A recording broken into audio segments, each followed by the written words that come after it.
Hello and welcome to the second part of my Gladiator Herald of Agony Delve Only Zero to Hero journey. Before we continue our journey, I want to thank you for all of your feedback on the last video.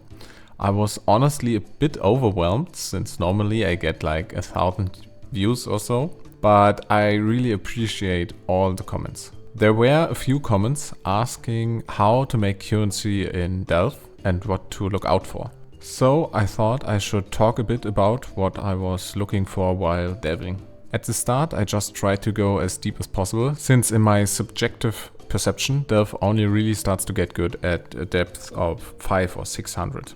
Of course, on the way down there you should still keep an eye out for certain nodes. I think there is a certain priority for these nodes. Top priority for me were the Crystal King boss fight, the Grand Architect boss fight, the Crystal Spire fossil nodes, the Molten Cavity fossil node, and the Time Lost Cavern fossil node. If I saw these nodes while going down, I usually pathed to them, no matter how far away they were, since they were worth enough for me to not care that I have to take a detour for them. You might be wondering why the Lich Tomb boss fight isn't too important for me. For me it was just not really worth it, since he doesn't have any drop that is worth multiple divines. Second priority for me would be the Humid Fishes fossil node, the Haunted Remains nodes for mana and curse items, all of the nodes that drop minion items, the node that drops chaos items, the Primeval Chamber, and the Lich Tomb boss fight node. All of these nodes can have some nice drops, like the mana and curse item node can drop rings with percentage mana or area of effect of hex skills. You could argue that the minion node should have a higher priority, since the nice drop there, a wand with minions are aggressive, is worth multiple divines, and even more if the modifier is fractured. But for me this drop was too rare to path like, I don't know, 6 nodes first just to have a chance to drop this specific item. And if you're wondering why I only care about the blue city nodes and not the other ones, it's because here you can get these Azurite chests for a huge amount of Azurite, and these scale just like the normal Azurite nodes with depth. And lastly, the third priority are the T3 Azurite nodes and Nesting Ground nodes for physical items. The physical items can have some nice fractures, like a vulnerability fractured ring, and these nodes I would do if they are right next to the path I'm going anyway. At least most of the time. Also, another thing I usually look out for is the Azurite veins contain X% more Azurite modifier, and the fractured walls only conceal resonator chests, since resonators are always good money. And after reaching a depth of around 700, I often pathed sideways if I saw that abyssal depth biome wasn't too far away, because the Crystal Spire nodes spawn there, and the spawn rate of these nodes at that depth were high enough to expect the fossil node there usually. And lastly, a small tip. Don't upgrade your darkness resistance or your lightning radius for your minecart or your flares. Use the Azurite to get some more resonators. That's basically it. And now, let's continue our journey.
After farming for a bit more, I decided that I will be switching from the bow variant of this build to something where I can use a shield. The reason for that is pretty simple. Right now I basically use 4 ascendancy points to get more than skill, since I can't make use of Determined Survivor. Another reason for that, of course, is also that the Asceti Crest unique shield and the Gladiator ascendancy is just such a good combo, since our block chance get rolled 3 times. But now I have to think about what skill I want to use to inflict a lot of hits and poisons again.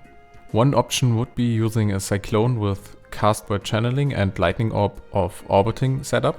Here I would use a Dark Seer Scepter that would give us a lot of benefits, and a level 5 Awakened Cast Word Channeling would even make us stun immune, but I don't want to deal with the movement penalty from Cyclone. So I look a bit on PoE Ninja, and here I saw some people using a thrusting one-handed sword with Lancing Steel of Spraying.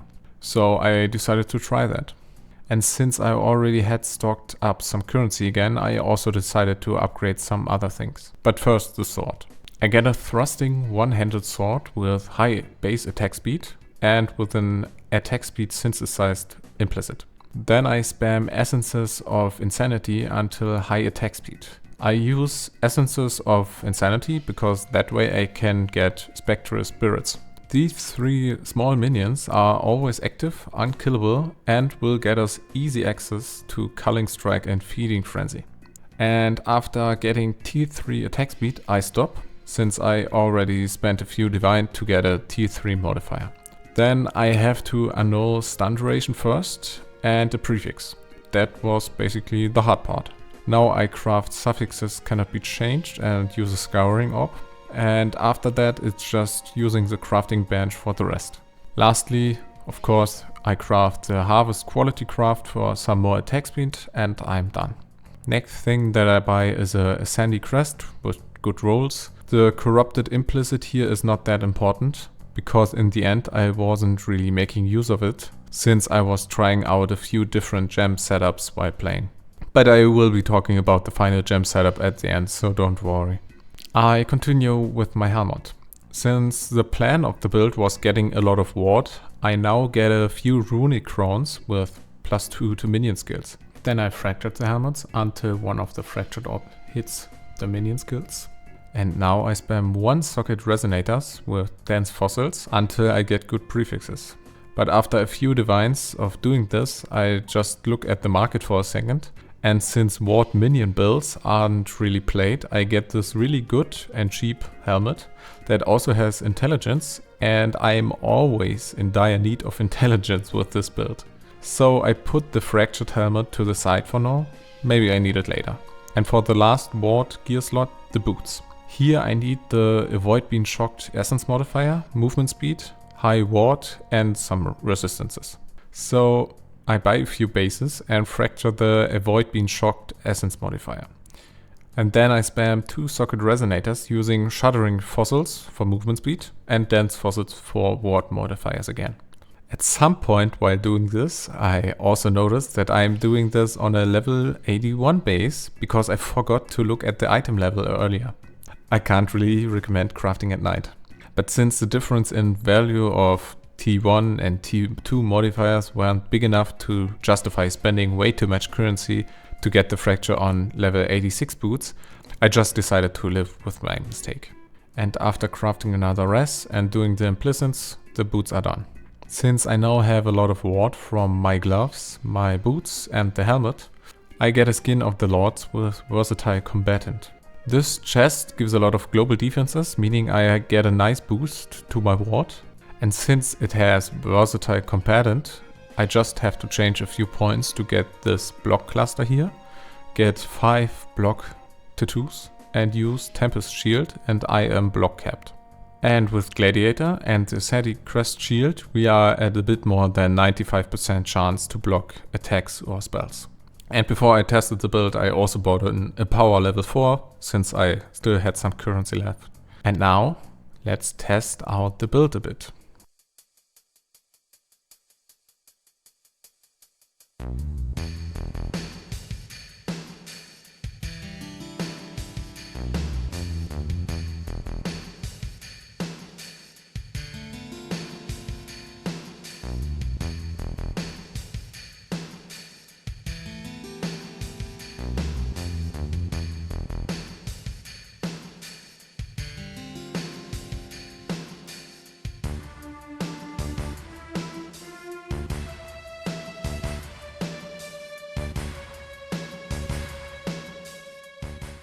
The new setup feels really nice to play and also way tankier.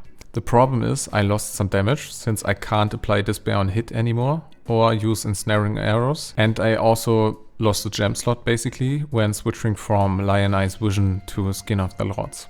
So I decided to get some upgrades again. First I get an Ashes of the Star so I can get some more max virulence for my Herald of Agony. Doing that I lost 2 gem levels, but believe me, the math tells me it's worth it. With this and a Herald of Agony gem with at least 22 quality, I get 89 max virulence. Sadly, now I can't reach the nice level 34 threshold for my Herald of Agony, and spoiler, I will not be able to fix that later, since the only way I can think of to fix that is to get a level 5 Awakened Empower, and I'm not rich enough for that. That is also a reason why one could argue that it's better to use the Dark Seer Scepter and use the Cyclone setup that I was talking about earlier. But whatever. Next I get a ring with Fractured Despair on hit and then spam Essences of Spite for intelligence, since I will probably change the helmet later and I don't count on getting T1 intelligence on the helmet again. After the suffixes are done, I craft suffixes cannot be changed with a Wild Bristle Matron Beast and Reforge Life. And luckily I hit T1 life on the first try, and after slamming a pointless Exalted Orb, I craft minus mana cost. And back to the mine I go.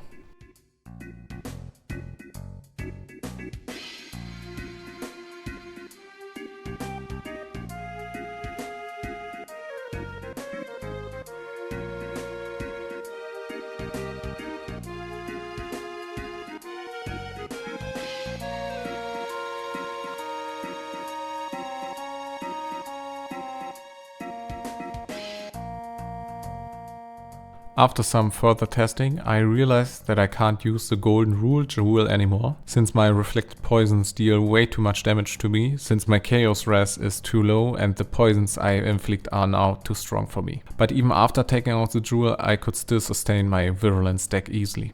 What do we learn from that? You can't ignore your Chaos Res forever. So after dying over and over to Chaos damage, I again recrafted some of my gear. First, the gloves. The plan here is to buy a pair with finished prefixes and get some good suffixes, including a good chaos resistance tier with Eldritch currency. So I spent at least 10 div in Eldritch currency only to see Chaos Res twice, and both times it was a low roll. And because I lost my patience here, I decided to just lock prefixes and then reforge Chaos.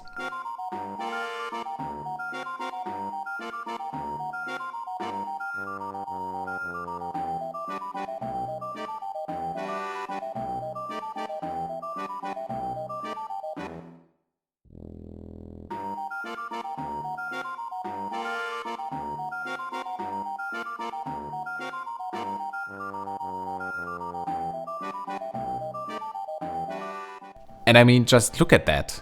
Just what is it with these gloves? My last pair also ate all of my currency for some mediocre suffixes. Anyways, after getting some poison chance and Herald of Agony buff effect for the implicits, these were done, for now. But because I kind of fucked up my ally res and still needed some more chaos res, I also recraft my helmet and belt. For the belt I buy some Stygian Vices and throw Deafening Essences of Envy on them for chaos res. And I got this on the first belt, and even after crafting all the other belts that you can see here, I couldn't find anything better for my build. But it wasn't too bad since I could sell most of the belts I crafted for some profit. And for the helmet I used the one from earlier with finished prefixes, and I am already prepared for another torture, but after 2 Eldritch Chaos and 1 Exalted I decided to stop already, since this, what I have here, fixes my res, so I'm fine with that. I actually would like to upgrade my weapon here as well, but now I realize that I would need to change a lot of other things as well, so let's get to level 95 first.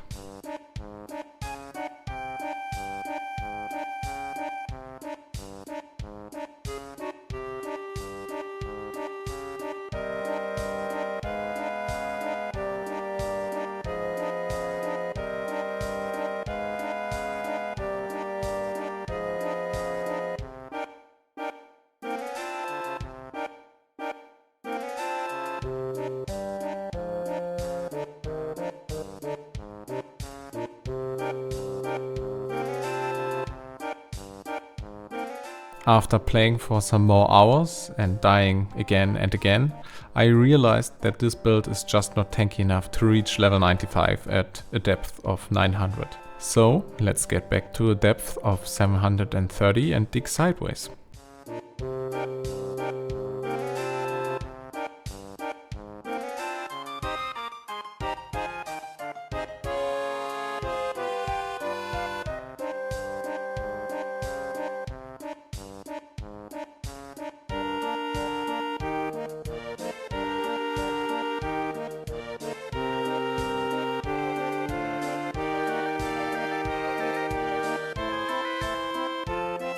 Here I was actually able to level up without dying once.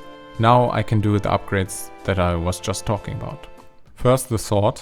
I get the same base as last time with an attack speed implicit and spam Essences of Insanity until T1 attack speed.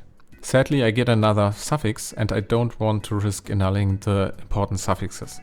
So after some pondering, I had a plan. I get rid of the prefixes first. Then I lock suffixes and throw a Veiled Chaos Orb and unveil the Poison Chance mod. Okay, now I unveil the Poison Chance mod. And lastly, I craft minion damage and use the skill point from reaching level 95 to allocate Resolute Technique. You might be wondering why I need Poison Chance. Well, what I didn't tell you is that I was running around with 91% chance to poison after switching to a sword and recrafting my ring earlier. But we don't stop here. Now I also get more poison chance on my gloves. We are elevating the mod. But I don't really care if it's normal poison chance or poison chance while a unique mob is nearby, since normally hitting max virulence stacks outside of bossing isn't a problem. So let's get elevating.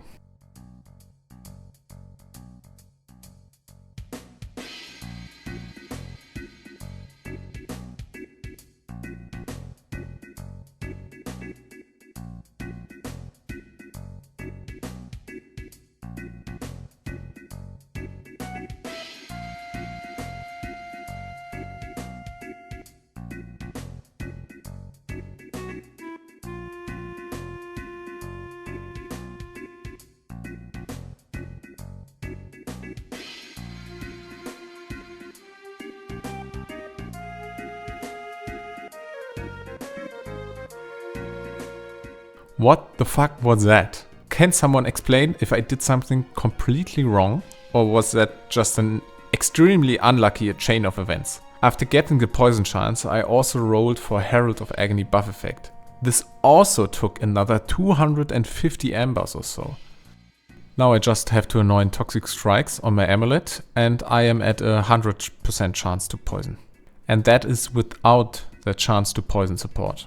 Meaning I can now use Withering Touch support for my Lancing Steel of Spraying. Meaning I can now make use of this modifier on my Abyss Jewels, which is also a nice damage boost. But because I lost my Thrill of the Battle Anoint, I have to change one of my helmet implicits to mana regen, get some Abyss Jewels with flat mana regen that looks like this, and get a different Circle of Nostalgia ring with flat minus mana cost. Now I can sustain my mana cost without a problem. And with these upgrades I am at almost 28 million DPS again.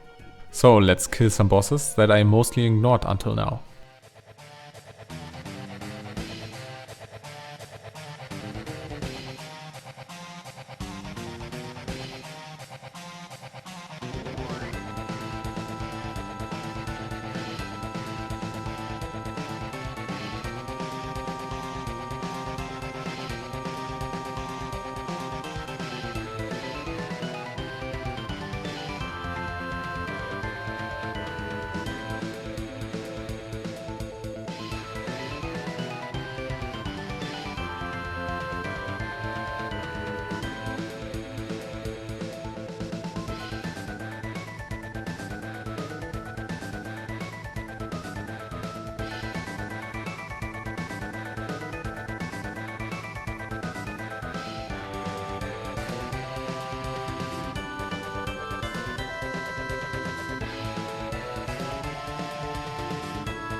It's not bad, right?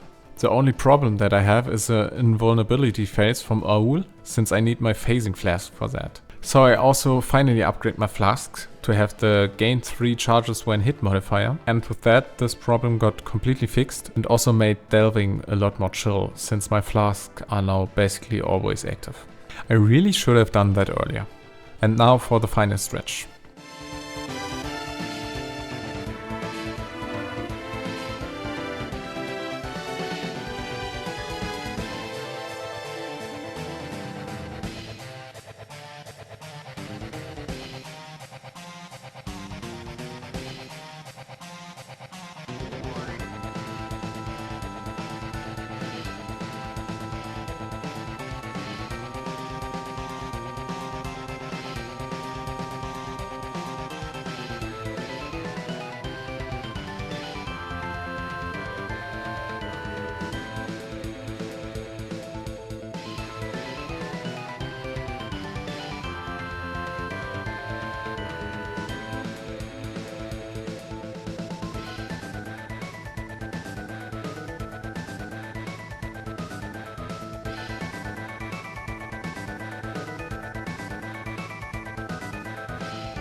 This is actually the first time I reached a depth of 1000. And I feel like this is a good number to stop at. Regarding the gem setup I promised to talk about, I will just put it on the screen right here.